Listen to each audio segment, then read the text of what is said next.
Welcome to What's New, your channel for everyday solutions. Be sure to subscribe, share and like our videos. This is What's New. Eat to live. Why it's time to get serious about your diet. Research shows that your diet could be the death of you, or a wellspring for a longer life. By Michael Schroeder. If you're like most Americans, your diet could use a makeover.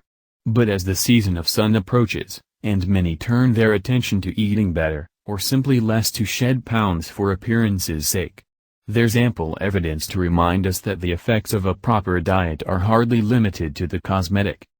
In some cases, it may be a matter of life or death.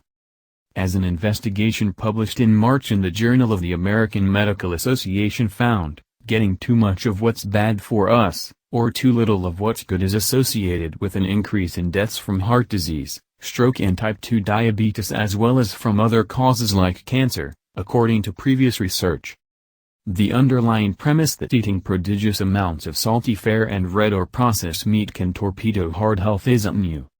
But the latest study, which uses a comparative risk assessment model that incorporates data from multiple sources, including National Health and Nutrition Examination surveys, and analyzes results from prior research, evaluates the association between 10 dietary factors and cardiometabolic deaths. We wanted to understand, if you want to improve cardiovascular disease and diabetes in this country, how much does diet overall have a role, and what are the key individual components that are most important, says Dr. Dariush Mozaffarian, Dean of the Friedman School of Nutrition Science and Policy at Tufts University and the paper's senior author. The study finds so-called suboptimal intake, not getting enough of the healthy stuff, from nuts and seeds to seafood omega-3 fats, and too much of things such as processed meats, foods like bacon and sausage and sugar-sweetened beverages, was associated with 45% of deaths totaling more than 300,000 from heart disease, stroke and diabetes in 2012. It's almost 1,000 deaths per day, Mozaffarian notes. That's kind of a quiet crisis happening right under our noses.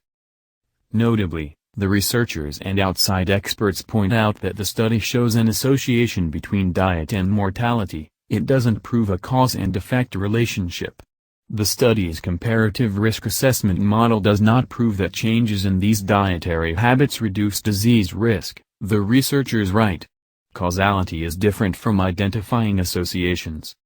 However, experts note, it's long been understood that diet, along with other pillars of health, including exercise and sleep, can have a profound impact on a person's heart health, as well as overall well-being and longevity.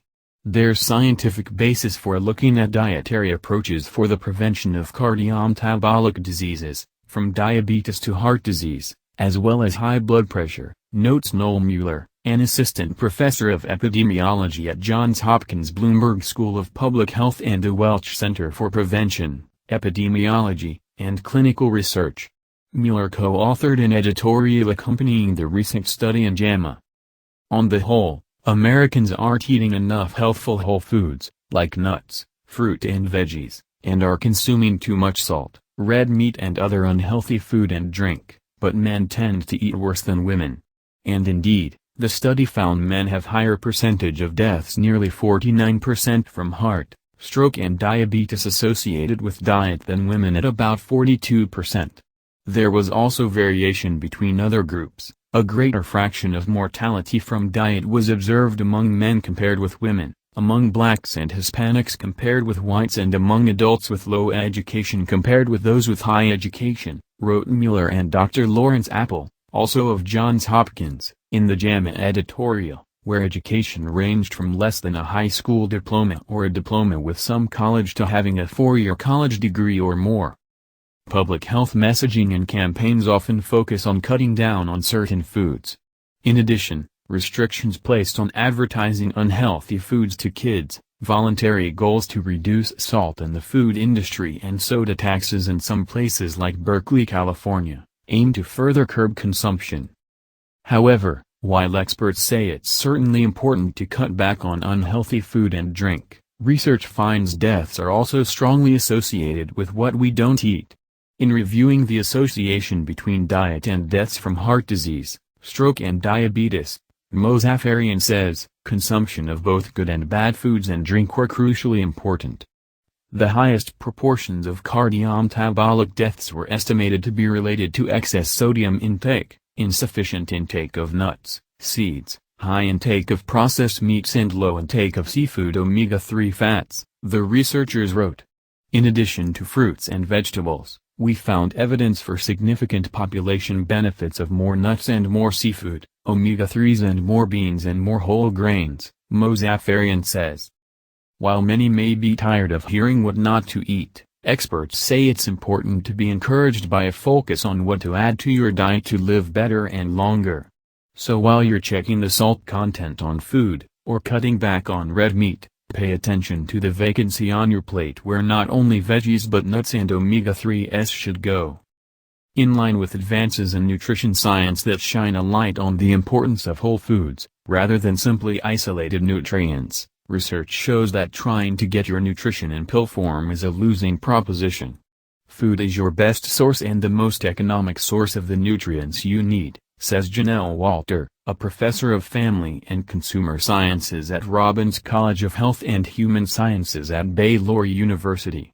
Trying to prevent cardiometabolic diseases through nutrient supplementation doesn't work, Mueller adds. We can't get the same kind of nutritional benefits through supplement use, he says. By the same token, food itself is not a single magic bullet, Walter notes, but rather eating well, and not too much must be part of a balanced lifestyle approach to prevention. Though genetics plays a role in risk, being physically active, getting adequate sleep, drinking in moderation and cutting out other obvious dangers like smoking, she says, can all add up to improved cardiovascular health and reduced risk of heart disease, which remains the #1 killer in the U.S. Still, the role of diet is significant. As it relates cardiovascular risk and diabetes, this isn't a minor sideshow, Mozaffarian says. This is front and center. Welcome to What's New, your channel for everyday solutions. Be sure to subscribe, share and like our videos. This is What's New.